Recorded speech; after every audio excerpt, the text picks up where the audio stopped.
Hello, welcome back. This is episode 80. And in this episode, I'd love to support you to get clear on what having client boundaries will mean for your business for the long term, the way it will sustain not only positive, healthy relationships with your clients, but the way in which it will also help you to sustain a healthy relationship with your own business.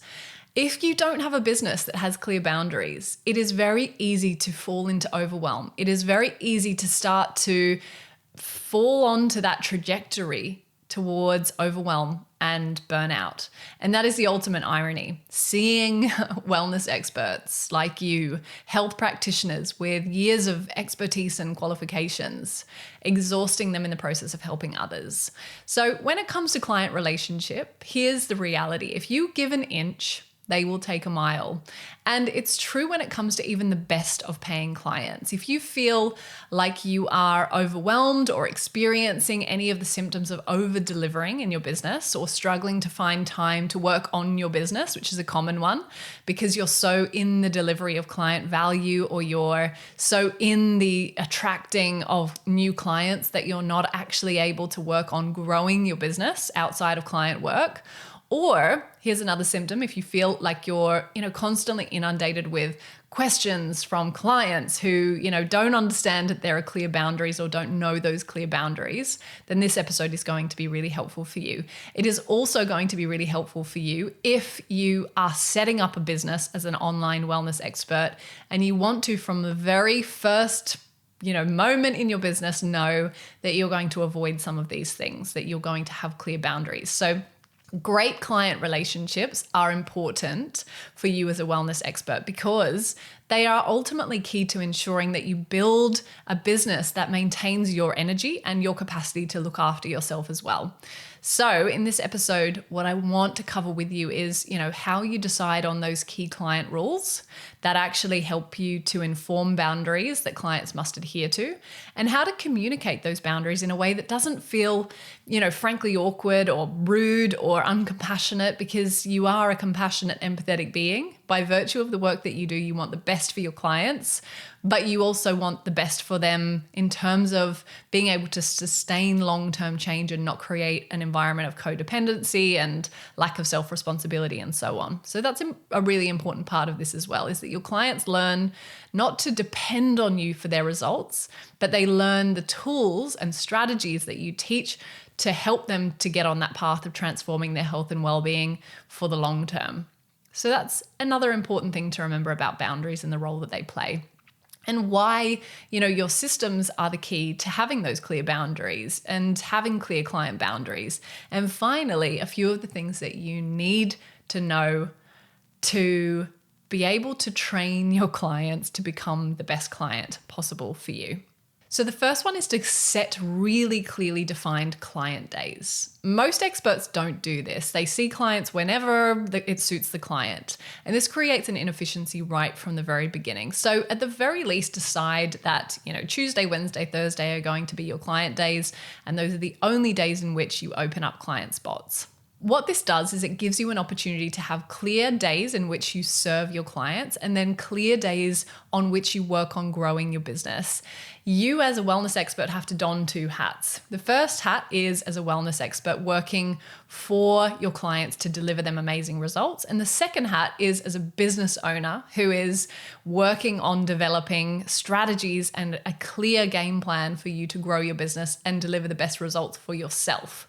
So you're delivering results for your clients, but you're also delivering results for yourself. And if you don't prioritize that working on your business piece, then what's going to happen is that client work will very quickly become the biggest time drain of your business at all. And there is a rule around time that suggests that if you give yourself more time, you will use that time. So it's the reason why we want to create some restrictive boundaries around when and where we serve clients, when and where we are available, so that clients start to learn that you're not always on, that you're not always available to them, and therefore they start to develop some of those self-responsibility patterns for them, for their own change and so on.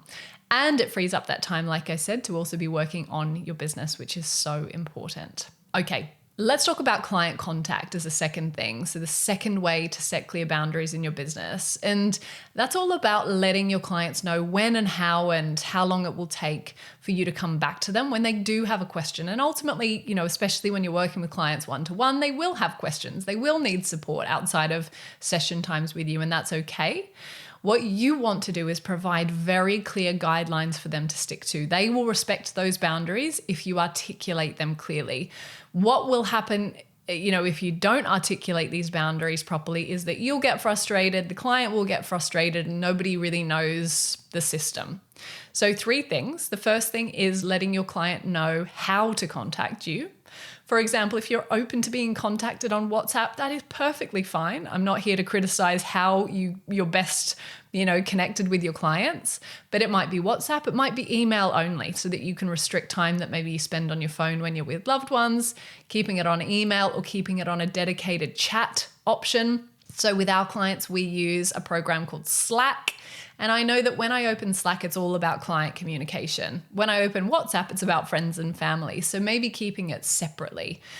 Email is always a good one. Although, if your email gets busier as you grow your business, you might want to, again, keep client contact to a certain form of contact. A lot of experts that I've worked with in the past have used a tool called Voxer. It's a voice note system. Again, you're going to want to create some boundaries around that. So that's the next thing, is what are the conditions around that contact? i.e., what time of day should your client be using that form of contact with you? If they are sending you voice notes, is there a limit to how long those voice notes should be? Next thing is, how long should they expect it will take for you to get back to them? So, being very clear and saying, I will get back to you within 24 to 48 hours is very fair. And as long as you've communicated that to a client, they are not going to get impatient because they know what that boundary is. And then the final piece is, when will they not hear from you? So for example, after 5 p.m., that might be your time, your family's time with your family or friends, and your clients won't hear from you. So being clear that it's within the bounds of 9 till 5, and when they won't hear from you will be on weekends and during evenings. So that is how you define those rules. And if you haven't done this yet and you have paying clients, it is never too late to update your communication boundaries. There is no reason why you can't document these into a single page document and update your clients saying, my clinic or my business is getting busier, I'm taking on more clients, and I'd love for you to be able to be facilitated in the support that you get in the best way possible. And so here's a little update from me on how best to communicate with me with any questions going forward. And it might take a little bit of training, but holding fast to those boundaries will become easier the more you stick to them and the more you gently remind your clients that this is the best thing for them and it's the best thing for you. And remembering that over-delivering, over-answering, being available 24/7 is actually not always a value add for your clients. If you can see it slightly differently, it would be that you see that the self-responsibility piece is actually the bigger value add that you can give to your clients. That actually you're doing them a disservice by being always on to answer their questions. It is actually healthy for them to be trained to trust their own intuitive judgment, to learn their own body signals, to not feel isolated, but certainly to feel that they can trust that what they're learning from you in the time that you do spend together is, will bode well in the context of making decisions on their own as well. Creating systems around this will really help you in the long term. So creating a document that is an onboarding guide for new clients that outlines all of your client boundaries that we've discussed so far, making sure that you have, for example, an FAQs page of your website that directs clients to any questions that they might have that come up time and time again, and that you can add to this FAQs page so that you're not answering the same questions over and over again and again, not adhering to your own boundaries, and just clearly communicating these answers in a way that is more efficient for you for the long term. And you'll notice when you start to get questions from clients, they will be repetitive in some respects. So creating some tools for yourself, like an FAQs page, like an onboarding guide, that means that every client gets the same experience and gets to, understand that information before those questions come up. You may even want to have a dedicated support email address. Like we talked about before with systems, it's about deciding that you're going to use this app for communication, or, have a hello or a support@laurenarms.co email address that clients can specifically dedicate to their questions into one place, so that, again, when you're responding to those questions, you can do so in a really efficient way, in a way where you're time blocking. This time of day is the time that I respond to client inquiries. So that's creating systems, leveraging systems, and examples of how to do that. Let's talk about starting and finishing client sessions on time, because this is a big one. It is so important that you have a structure to your sessions so that when they start on time, and when they're meant to conclude, they do. It is so easy to start to run over. So set yourself a point in the session that you are going to stop new conversation and give yourself an opportunity with the client to recap. And it usually is about 10 to 15 minutes out from the end of the session. It is usually then an opportunity for you to recap and summarize what's been covered. And it's an opportunity for you to ask your client to agree or to summarize back to you what their key actions are from the session. If you are not hard and fast about your session times, you will find that, again, clients, you give them an inch, they take a mile, they start to learn that time management is not important to you and that you have all the flex in the world. And they learn that there is flexibility, and therefore they always expect flexibility. You can be polite in setting this boundary. You can inform clients ahead of time that sessions will end at this time, that they will run for this amount of time.